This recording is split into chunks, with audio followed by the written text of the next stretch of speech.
This is an interview with Forrest Ackerman. Forrest, can I begin by asking you, can you tell me about the first time you ever met Ron Hubbard?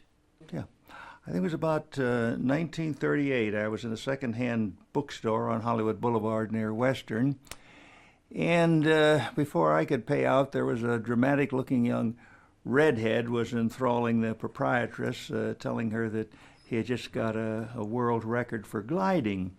I never did find out if it was for being in the air the longest time or going the greatest distance or the greatest height or whatever it was, but the next thing I knew, he was telling her that he'd been published in the pulp magazines ever since 1932, and he was rattling off westerns and mysteries and Oriental stories and romances, and I was waiting for the magic word to hear science fiction, but I didn't hear it. So I spoke up and I said, did you ever write any science fiction? And L. Ron Hubbard, on the spur of the moment, just extemporaneously said, well, no, but you know, here in Southern California, 35,000 years from now, there could be a new ice age. And he was off and running, just out of his mouth came a whole science fiction plot. Astonishing, astonishing. Now, you mentioned to me that he was interested in hypnotism and would do hypnotism tricks. Can you tell me about that? Well, we have what is called the Los Angeles Science Fantasy Society. It's had 3,000 meetings by now every Thursday night since 1934. And one of those evenings, I believe it was during World War II, I was still in uniform, and Ron Hubbard came to our club, and he hypnotized all of the members except me. I wanted to remain in present time and watch what was going on. And I remember it was fascinating. He told one boy that he had a little kangaroo in the palm of his hands, and the boy was going all around showing everybody his little kangaroo that was hopping around.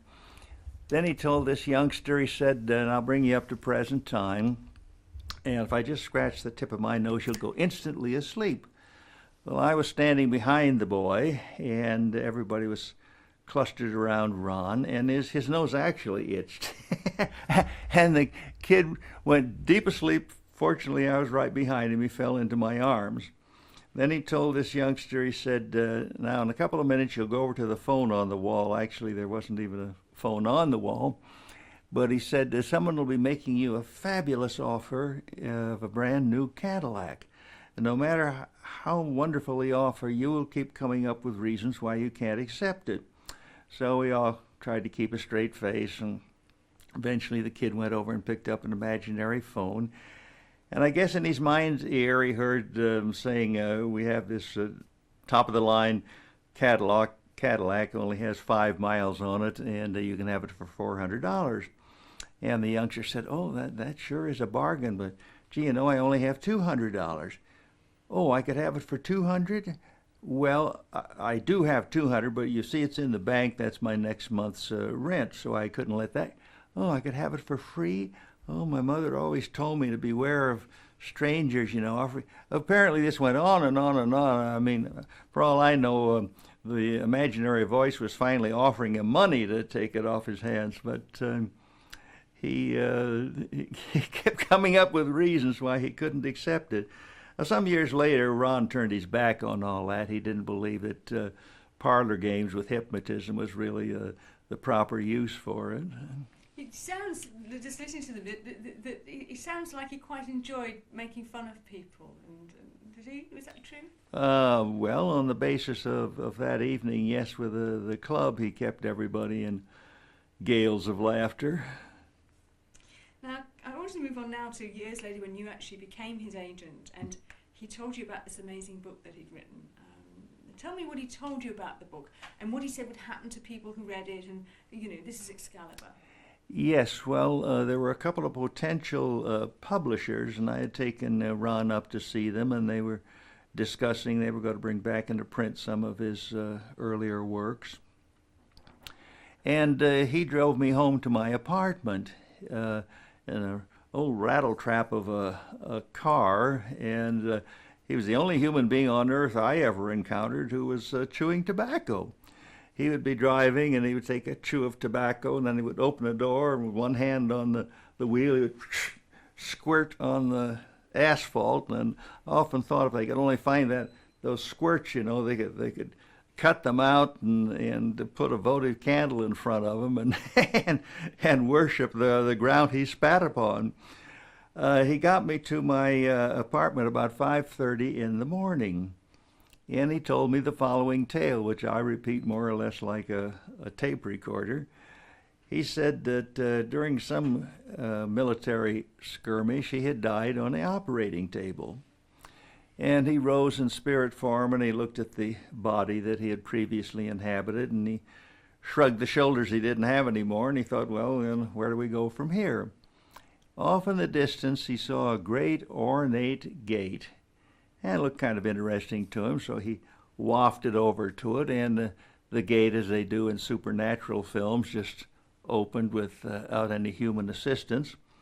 He floated through, and on the other side he saw an intellectual smorgasbord of everything that had ever puzzled the mind of man. How did it all begin? What is God's purpose? Where do we go from here? Are there past lives? Are there future lives? And like a sponge, he was just absorbing all of this esoteric information. And all of a sudden there was kind of a swishing in the air, and he heard a voice, no, not yet, he's not ready. And like a long umbilical cord, he felt himself being pulled back, and he lay down in his body, and he opened his eyes, and he said to the nurse, I was dead, wasn't I? Just as the surgeon walked in the room and shot a venomous glance at the nurse, as if to say, for God's sake, what are you telling this man he died for? He's going to have a heart attack. And Ron exonerated the nurse immediately. He said, no, she didn't tell me, but I know, and it doesn't disturb me. Then, I'm saying this next part here, I just repeat like a tape recorder. He bounded off the operating table. I don't know how you die, and the next minute you're bounding off an operating table, but I thought, yes, wait a minute, what was all that fabulous information? So he ran to his Quonset hut. He got 2 reams of paper and a gallon of scalding black coffee, and I think he must have been the world's fastest typist, because he had originally mastered the keyboard. Then he found that the Navy had a different keyboard, gave you 25% more facility. And after he mastered that, he created one all his own. I actually owned that typewriter at one time, but it was no use to me because I didn't understand the system. Often wondered why he didn't patent it and offer it to the world. But the way he wrote, he would just kind of look at a blank wall and project a motion picture. And then he would follow it, and his fingers would fly and record what he was watching. So at the end of 2 days, he had a manuscript called Excalibur, or The Dark Sword. And he told me that when he became a civilian, he began shopping it around. And he found in short order that one of 2 things happened. Whoever read it either went insane or committed suicide. And he said the last time he had shown it to a publisher in New York, he walked into the office to find out what the reaction was. Publisher called for the reader. The reader came with a manuscript, threw it on the table, and threw himself out of the skyscraper window. Well, when I told this tale to the 2 potential publishers, they said, one of them said, look, there's no combination of words or adjectives or ideas or philosophies or anything that could send me off my rocker. I have to see that manuscript. I can only say when I reported that to Ron that he really acted like an individual who had too much on his conscience already. He'd heard that song before, and he was not about to have one more person either commit suicide or go crazy. So it was under lock and key. About 25 years ago, I seem to recall that the magazine Newsweek, you can still see it on the left-hand page, about a third of the bottom of the page, there was an article that said the copy was now available for $5,000. It would go to a single individual. He would get a lock and a key with it. You had to go before a notary public and swear a mighty oath that under no circumstances would you synopsize it, review it, critique it, quote from it. If you were married and talked in your sleep, you had to put adhesive tape across your lips so your wife wouldn't hear anything. You know, there was this strictly the words were to go into your mind and stay there. I've never met a human being who claimed to have bought a copy or have read it. Was he into things like that, sales tricks like that, ways of upping hyping a book? Did he like that sort of thing? Well, I never knew Ron personally to be a hyper. I think it's more the people surrounding him. And did you ever see Excalibur? Do you think it actually really existed? I think it existed, but I never saw it. Okay. And just in terms of that sort of book, of course, was about the human mind in many respects. Do you think he realised even then the business potential that there was in writing about the human mind and exploiting people's interest in that? I think at the time of Excalibur, he realized the potential of delving into the human mind and expatiating on it and presenting it to the public. Now, how good a science fiction writer was Ron at that time?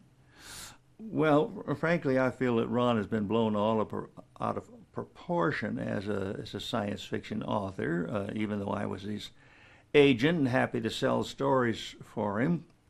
I felt like authors like Arthur J. Burks and Ray Cummings and many others, that they were called fiction factories. You could always depend upon them to fill up an empty 8 pages or 12 pages or a novel in record time. And that what he wrote, as far as I was concerned, kind of went in one eye and out the other. It filled up a pleasant half hour or an hour, but he did rise above himself with the novel of World War 33 called Final Blackout, which Robert Heinlein, I think, characterized as the ideal science fiction story. And then one of fantasy, which Alfred Hitchcock should have made in his time, called Fear. Those are really the two stories on which his reputation depends. And what was he like personally as a man? Well, as a man, it seemed to me that Ron was just kind of a happy-go-lucky guy, loved to entertain with tales that weren't necessarily so, but fascinated his readers. There was a time in his life just before Dianetics broke very big. I can still see him in a white sailor cap bounding upstairs 3 at a time to my apartment with an invisible ex-wife after him for alimony. And he said, help, save my life, lend me $35, which seems totally trivial today. But I was a bachelor then, and I could afford to lend it to him. And just 1 year later, he was situated in a hotel just about a block and a half from me, and I went up to see him, and he was sitting with his feet up on the desk, and he said, well, Forrest, I'm dragging down Clark Gable's salary now. The book Dianetics was such a runaway bestseller. And I said, how about my $35? And, he said, well, I tell you, you come tomorrow down to Bullock's department store. He said, I'm having an autograph session. I'll give you your money. So I got in line, and the people were handing him the book, and he wasn't even looking up. He was just signing it. And instead of a book, I put out my hand, and he looked at, he said, I never carry any cash on me. But I think he and Hitler were supposed to be famous for that everybody paid for them. So I said, you come out to Westchester this afternoon, another signing. However, I waited till evening because Hollywood and Vine was a little closer to me. So this time I got in line and I handed him a note that says, pay or die. You never give up on a guy, do you? And I thought, anybody making Clark Gable's salary ought to be able to pay me $35, which he did at that time. When Dianetics actually got going, I know you told me that you and your wife both had a go at it. Mm-hmm. But tell me, why was it so popular? I mean, was it effective? And what did you make of it as things progressed? Well, Dianetics was so popular because, first of all, here in Los Angeles, it's noted as a center for new cults and ideas and philosophies and so on. And this one promised a brave new world practically overnight, that everybody was going to become a clear, that is, there'd be no more colds and everybody would take off their glasses and you would have no more phobias. A.E. Van Vogt, one of the leading science fiction authors of all time, he and his wife received one of the advanced copies of the book. They read it twice. And that evening, they just tried a little experiment with the sister of Mrs. Van Vogt, and they got her back to the time of her birth, and she had been a breech case, and suddenly here at midnight was a full-grown woman on a couch yelling and screaming as she was being pulled out with forceps, and lights went off all over the neighborhood. People thought there was a murder going on at the Van Vogts. So the next day, I, being a close friend and his agent, he called me and said, would you like to come over this evening and we'll tell you what we've discovered about it? Because the phones were just ringing off the hook. They want to know, well, is it fake? Is it true? You know, is it anything to it or not? And I said, well, I'll let you know tomorrow. So I went to Mr. Van Vogt. And he quickly filled me in on engrams and the time, not time travel, the time something or other, various things that were used in Dianetics, and had me lie down on a couch and close my eyes. He said, now, this is not hypnotism. If anything happens you don't like, well, you can just get right up and call it quits. So I was lying there, and nothing at all seemed to be happening. And then against a completely black background, I saw two floating eyes.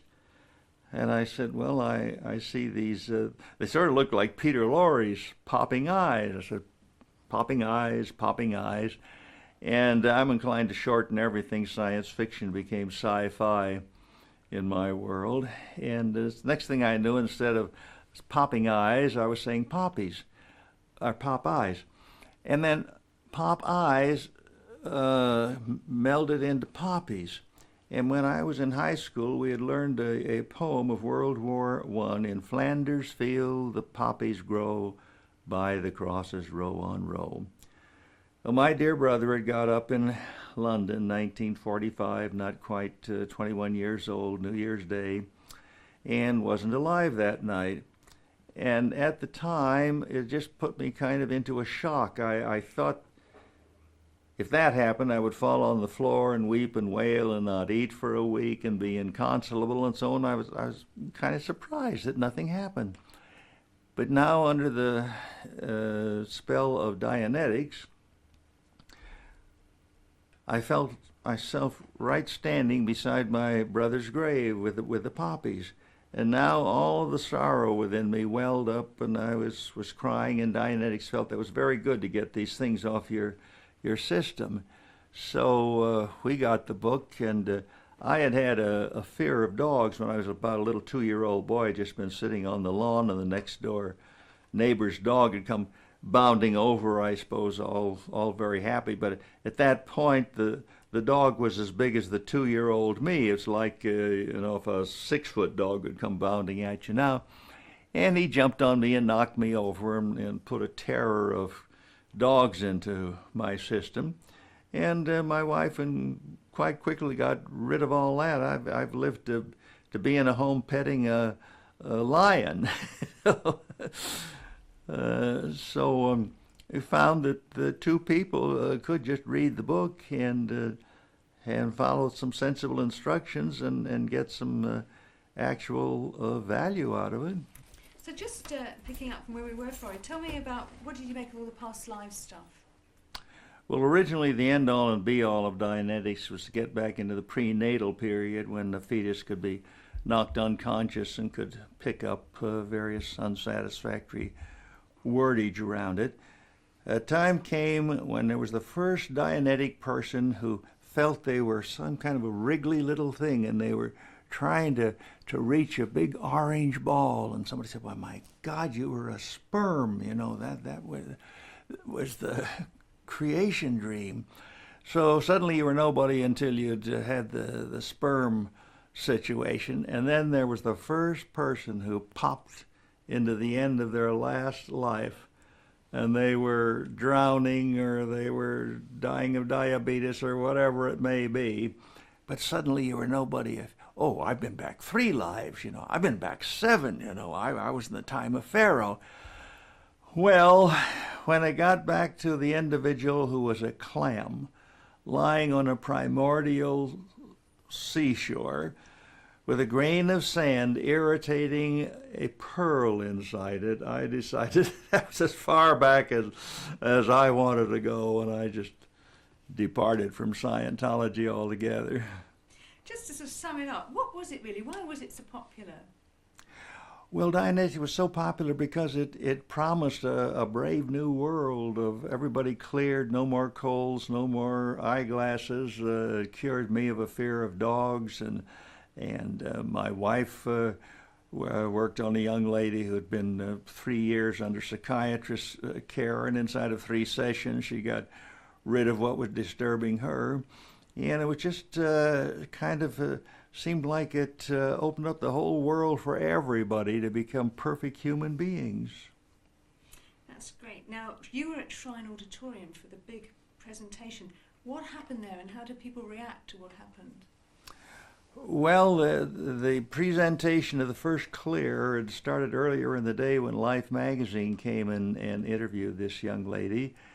And when she was up on the stage, the expectation was that anyone in the audience could take a dictionary and turn to a page and read 3 or 4 words or something, and she could repeat it all. It was supposed to have an eidetic memory. And she was a total disappointment. Afterwards, the explanation was that she was just, I guess, a little farm girl, and she'd never been in public on a stage and had kind of stage fright. And I thought, but that shouldn't happen to a clear person. They shouldn't have stage fright. Here was a whole auditorium. Nobody was ready to throw rotten eggs at her or anything. Everybody was just on tenterhooks, waiting with belief for the wonderful presentation. So it was quite a letdown. How did the audience start walking out? Did they react? Nobody walked out or anything, but there was just kind of I think a lot of mumbling, a low hum around the auditorium of disappointment. How did Ron react to it? I didn't. I'm trying to think if Ron was even present at that time. I don't draw back any memory of him. Now, many years later, you were asked to look after his last science fiction work, what became the Battleship Earth series. What did you think of the books, and why do you think they actually became bestsellers? Well, I didn't think that the Battlefield Earth was... there had been a magazine many years ago called Planet Stories, and I thought if the Battlefield Earth had been serialized in that magazine, it would have just been one more fine novel, nothing extraordinary. I've been told that the reason it became a bestseller was a rather artificial one, that all of the followers of Hubbard and Scientology and so on were asked to go out to stores and buy as many copies as they could afford, and that automatically revved up the sales figures. I personally, having read science fiction for 71 years, have never quite put Ron on the pedestal that his followers do. I don't consider him in the same league with Isaac Asimov or Arthur C. Clarke or Ray Bradbury or Heinlein or Van Vogt. I say more of just kind of an adequate page filler with occasionally a flash of brilliance. That's great, Roy. That's everything. Thanks very much.